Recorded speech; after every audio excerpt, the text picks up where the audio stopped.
just wants to find your global maximum. This is your goal state, not this. Consider this number become in era of node D. That means our next node that we choose based on this random number generation would be node D. Hi everybody, welcome back to Artificial Intelligence course in Farzin Academy YouTube channel. In the previous video, we talked about RBFS, Recursive Best First Search Algorithm. That was the last algorithm on the chapter 3 of our source.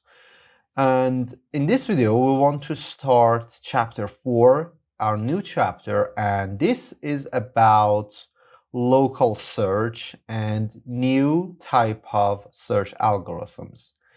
And so let's start it. We will see what does it mean, what is local search, and then we talk about one of the most important algorithms in this class of algorithms, that is hill climbing search or hill climbing algorithm. So, and I think it would be a good idea to watch the previous videos to find out the contents of this video better and understand them better. So I provide the link of the playlist of our artificial intelligence course in the description of the current video.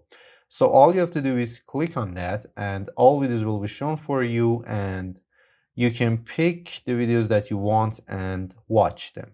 So let's start our session with local search or non-classic search. So what is this, and what is the difference of this kind of search with the search that we're familiar with and we learned that from our previous chapter? Well, first of all, we say reaching the goal state is important and the path to it does not matter. So if you remember from the previous chapter, when we probe all search algorithms, we say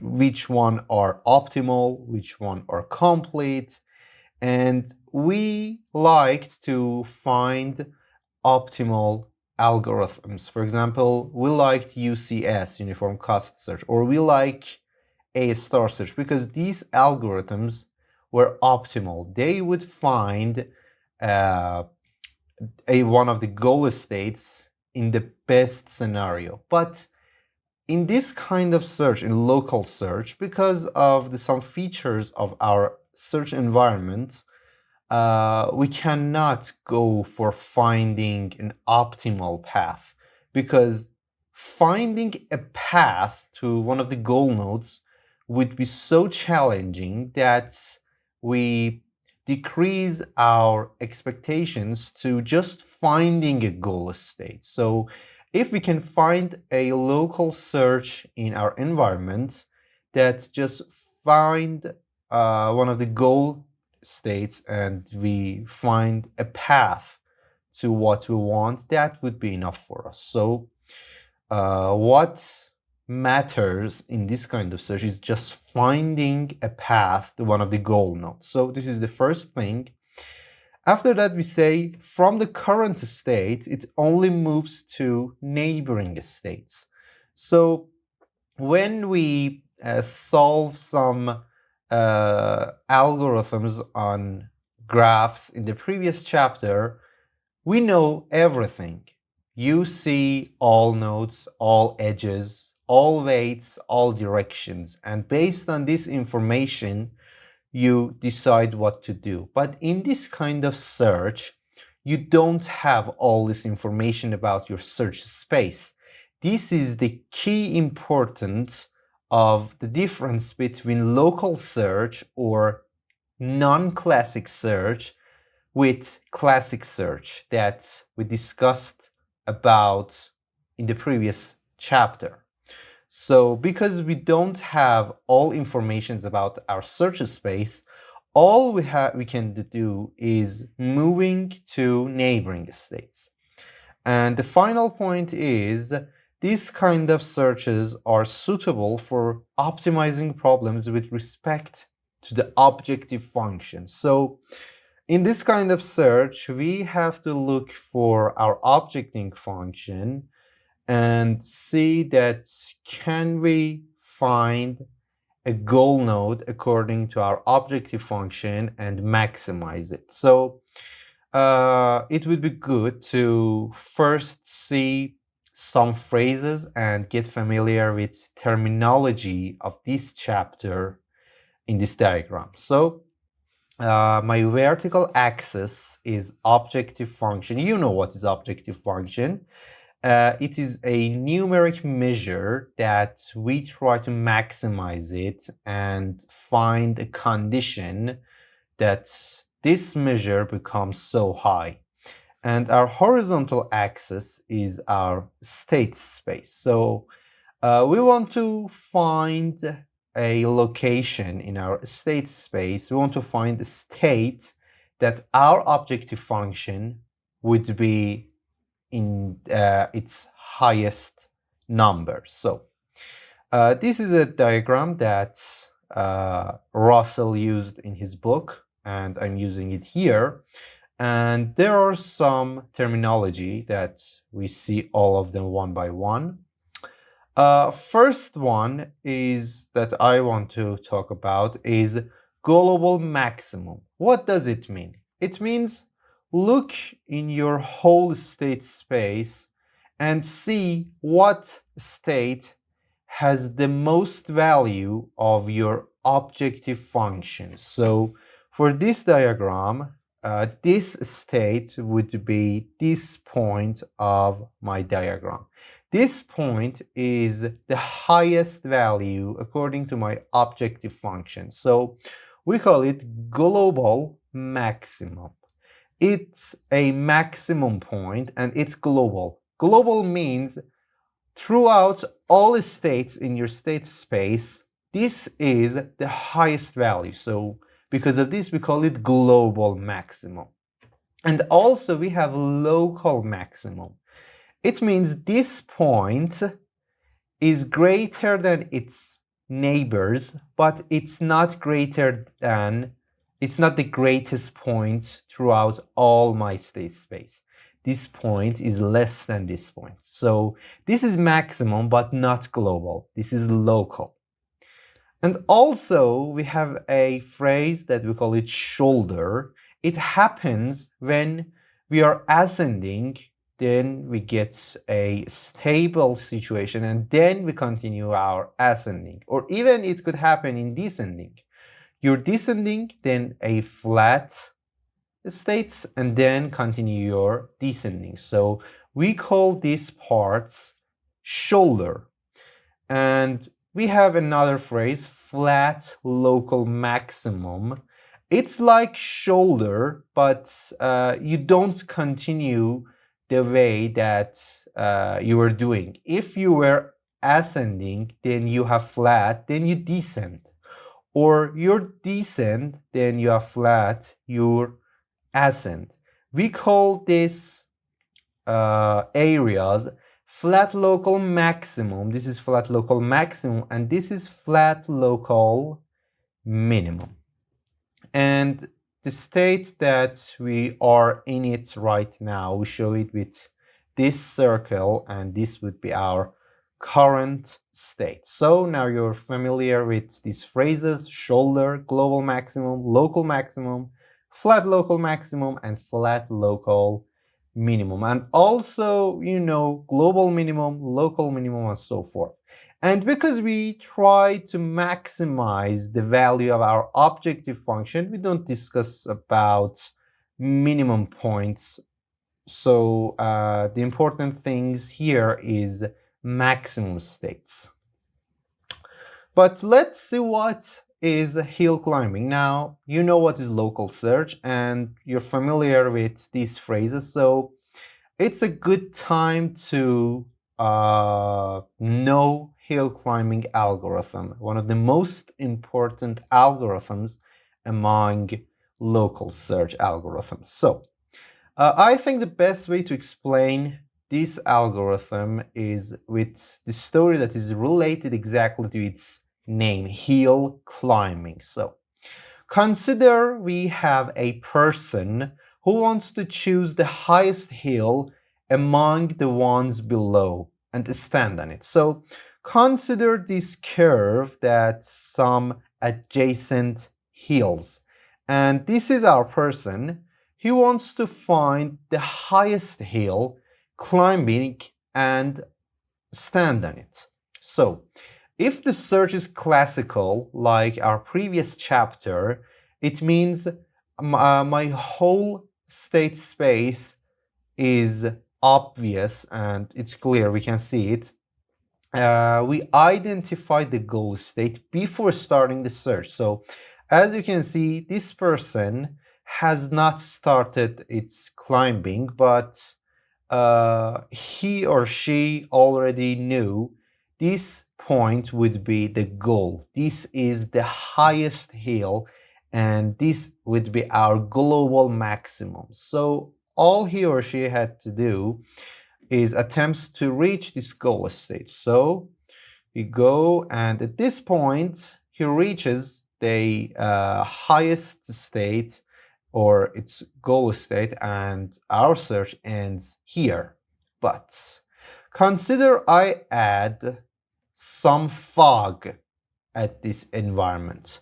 Consider before starting our search, we don't have all information about my environment. Consider this gray part is a heavy fog and I don't know where is the highest hill. So the way that I can apply the search to finding out the highest hill should be done using a local or non-classic search approach. So the way that we perform this search, we use a hill climbing algorithm. So you know what is the conditions of hill climbing. You have some hills and you're a mountain climber. You want to climb the highest hill, but there is a heavy fog that before starting your climbing, you cannot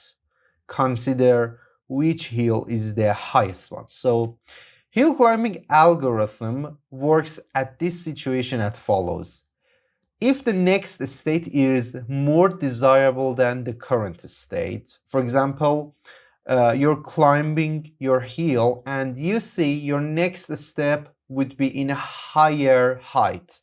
So we move to the next state. We continue our climbing. But if the next state is not more desirable than the current state, it means our next step is not in a higher height. We observe that we are descending. So it means our next state is not more desirable than the current state. So according to the hill climbing algorithm, the search is terminated at this point. So as soon as you reach a state that your next state is not better than your current state, your search is done at this point. And I think this is obvious that this kind of search has a big drawback, and this is getting stuck in a local maximum. What do I mean? Look at this example. Consider I want to perform my hill climbing search on this environment. So I start to climb. I see my next state is more desirable than my current state. So I continue to climb until I reach at this point, and then I want to take my next step and I say, oh, this point has lower height in comparison of this point. So it means my next state is not more desirable than my current state. So according to the hill climbing algorithm, I have to terminate my search and the algorithm ends at this point. But the question is, have you found the highest hill in your environment? Well, the answer is no. You just found a local maximum. Your purpose was to find your global maximum. This is your goal state, not this. So as you can see, hill climbing algorithm cannot find the global maximum or its goal state at this approach. So this is a challenging thing in local search algorithms. So how can we solve this problem? What are those techniques that we can use to find our global maximum? So let's get along them. And before that, I want to apply hill climbing on the following graph. And after that, we will see some variations of hill climbing that would help us in some scenarios to find global maximum. So consider right now we are in node A and we want to perform hill climbing search on the following graph. And also I have my objective function value for each node next to it. For example, for node A it's 60, for B it's 55, for C it's 75, and so forth. So my purpose is finding the node with the most value of objective functions. So if it was a classical search, I would know that my goal node is node G with value of 85. But consider this, that this kind of search is local. It means you don't know the information of this part. You just know that you're in node A and your objective function is 60. You don't know anything else. So just like a heavy mist or heavy fog, you don't know anything about this part. So what can we do? Let's perform our simple and normal hill climbing and see what would happen. Well, we are in node A. My first child of this node would be node B. So I go to node B and I say, oh, B is not better than A. According to the hill climbing, my next step is not more desirable than my previous. So I terminate the search at this point and I say, well, the best thing that I can get using hill climbing is node A with objective function of 60. But I know this is not the answer. Actually, there are lots of nodes at this graph that their objective function is way better than 60. Look at this, 75, 70, 72, 68, 85. All of these nodes objective measure are better than objective measure of node A. So this is a big drawback for hill climbing search. So what can we do? We can use some improvements and see some variations of this algorithm. So let's learn them. There are three variants of hill climbing that we can see in our source. First one, we call it first choice hill climbing. It evaluates successor states sequentially until a better one is found. This approach is particularly suitable for environments with a large branching factor. So if you're dealing with a graph that it has a big value of branching factor, for example, you're in this node and then you have lots of children. So it would be good to use this first choice. For example, consider the value of this node is 10. The value of this node is 9. So this is not better than 10. If it was simple hill climbing, you would stop your search at this point and you would say that node 10 is the best one. But according to the first choice, you continue to your next child. For example, consider this is 7. So this is not better than 10. So continue, but consider this is 12. So at this point, you go for this node and you say, well, 12 is the first choice that is better than my current state and I'll go for that. This is first choice hill climbing. The second variant is stochastic hill climbing. This is very beautiful. it selects the next state randomly with a probability weighted by the relative quality of successor states.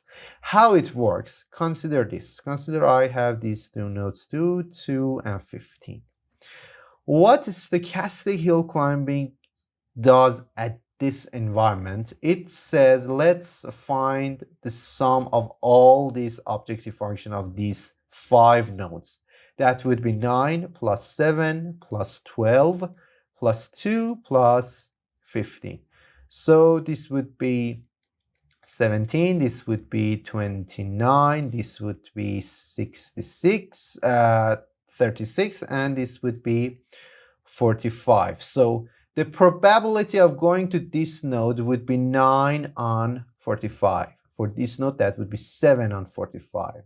For this one, that would be 12 on 45.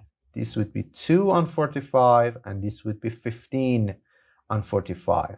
There are probabilities and possibilities, and we choose our next state according to these numbers. So the possibility of going to node with objective function of 15 is more than all nodes left.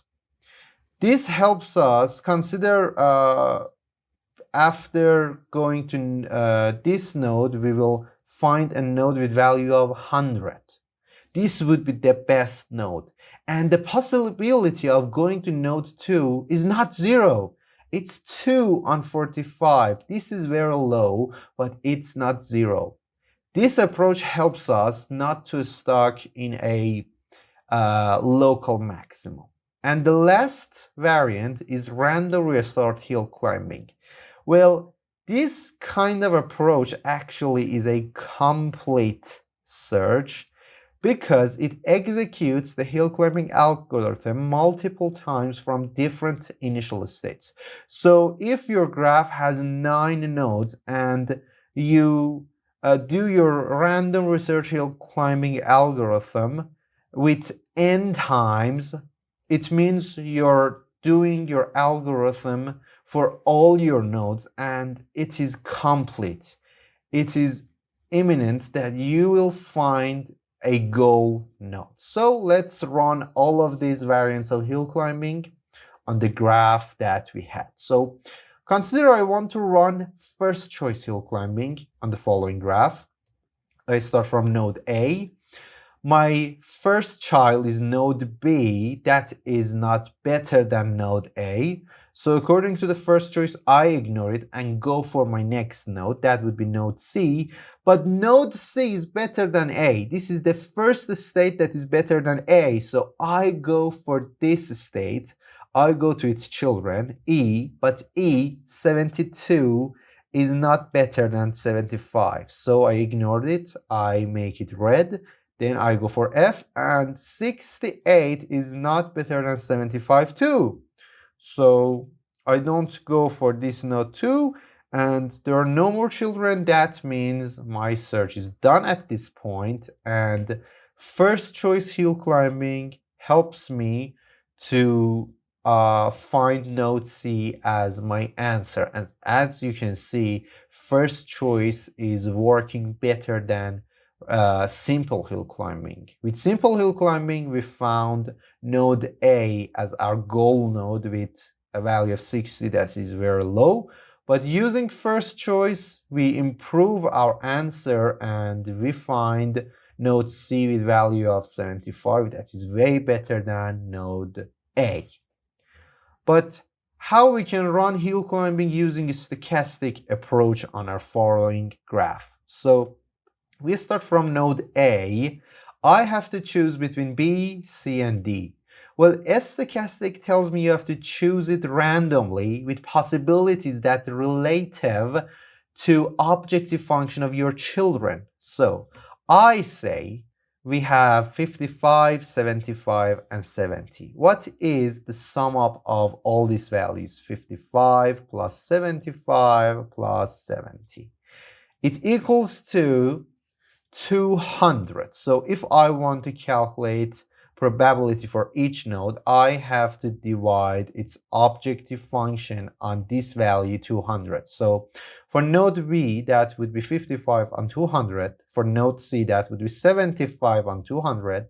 And for node D, it would be 70 on 200. Now, I have to choose one of these nodes according to these possibilities. But how would it be done? I consider this axis, and from number 1 to 55 would be era for node B. From 55 to 130, that would be era for node C.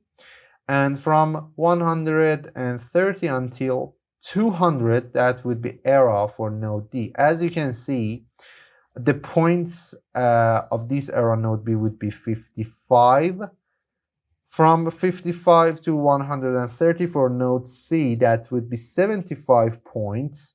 That is more possibility than B, and this is obvious if you can see here. Probability of C is more than B. And this error would be 200 minus 130, that would be 70. That matches with probability of node D.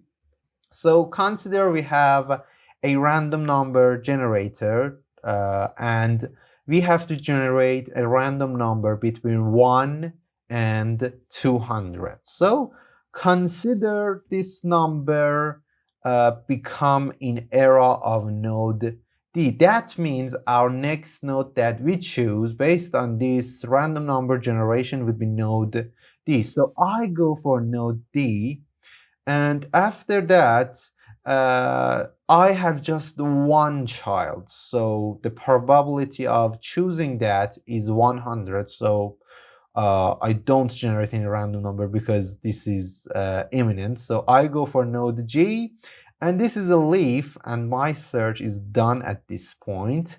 And as you can see, the objective value of node G is the most one and equals to 85. So using this method, I found the best answer, but it does not mean stochastic hill climbing is optimal. Consider the number that I got, for example, was at this era. So I would go for node B, and my search would be done at that point, and objective function of node B is 55. So stochastic, working according to its name, it's stochastic. You cannot rely on it. It's probability that you find the best answer, and even you would find the worst answer. So this is how it works. And for the final variant of hill climbing, we want to discuss about random restart hill climbing. The way that it works is applying hill climbing search on the graph starting from different initial states. Consider I run my hill climbing starting from node A. You know that our next state would be node B is not better than A, so my search done at this point. But I can start my search starting from node B, and my search ends at this point. Then I start my search from node C, it's 75. The two following nodes are not better than my node C, so my search done here. Or I can go for node D, its child node G is better than node D, and my search is done here. So as you can see, in random restart, if we run hill climbing in number of all nodes in my graph, I would definitely find an answer, but its cost is very high because we are performing hill climbing for multiple times. So it assures to find a solution for our graph, but its cost is too high, and there is a trade-off, and you as an engineer should choose the way that you perform your hill climbing algorithm. So this is the end of this video. If you enjoyed it, it would be a big help for me and my channel to like this video, share it with your friends who are interested in AI and computer science, subscribe my channel, and leave a comment. Thank you very much. See you later.